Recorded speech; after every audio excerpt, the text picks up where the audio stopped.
HDFC बँकेचा Q1 नफा ₹18,155 कोटीवर, पहिल्यांदाच 1:1 रेशो बोनस शेअर्स आणि ₹5 विशेष लाभ। आयसीआयसीआय बँकेचा तिमाही निव्वळ नफा 15.5% वाढून ₹12,768 कोटीवर, रिटेल व कॉर्पोरेट सेगमेंटमुळे कमाईत झपाट्याने वाढ। रिलायन्स इंडस्ट्रीजचा एप्रिल-जून तिमाही नफा 78% वाढून ₹26,994 कोटी, सर्व व्यवसाय विभागाने दिला भक्कम हातभार।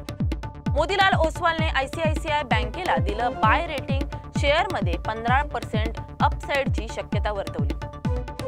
सेन्सेक्स 500 अंकांनी घसरून 81,757 वर बंद, बँकिंग शेअर्समधील दबावामुळे बाजारात घसरण। विश्लेषक आनंद जेम्स यांचे मत, RIL बाजारासाठी स्थिरतेचं केंद्र, पण एचडीएफसी बँकेत तांत्रिक कमजोरी जाणवते। लक्ष्मी डेंटलचे लॉक इन शेअर्स आजपासून मोकळे। मोतीलाल ओसवालने दिलं ₹540चं टार्गेट, गुंतवणूकदारांमध्ये उत्साह। सरकार माझगाव डॉक शिपबिल्डर्समध्ये 4.83% हिस्सेदारी विक्रीसाठी OFS सुरू, वीट मूल्य ₹2,525 या माध्यमातून सरकारी हिस्सा घटण्याची शक्यता। झोमॅटो Q1 तिमाहीत मजबूत वाढ अपेक्षित, पण ब्लिंकिट क्विक कॉमर्स विभागामुळे मार्जिनवर दबाव कायम। ओबेरॉय रिअल्टीचा शेअर आजच्या व्यवहारात 2.2% वधारला आहे। मिड कॅप 150 इंडेक्समध्ये समावेश झाल्यामुळे गुंतवणूकदारांचा उत्साह वाढलेला दिसतोय। डॉक्टर रेड्डीज लॅबोरेटरीजने गेल्या आठवड्यात जवळपास 60% वाढ नोंदवली असून ब्रोकरेज हाऊसेसकडून होल्ड रेटिंग कायम आहे। इरकॉन इंटरनॅशनलला RVNL आणि MMRDA कडून तब्बल ₹1,1800 कोटींपेक्षा अधिकचे नवीन प्रोजेक्ट ऑर्डर मिळाले असून यामुळे शेअरमध्ये हालचाल दिसून येते।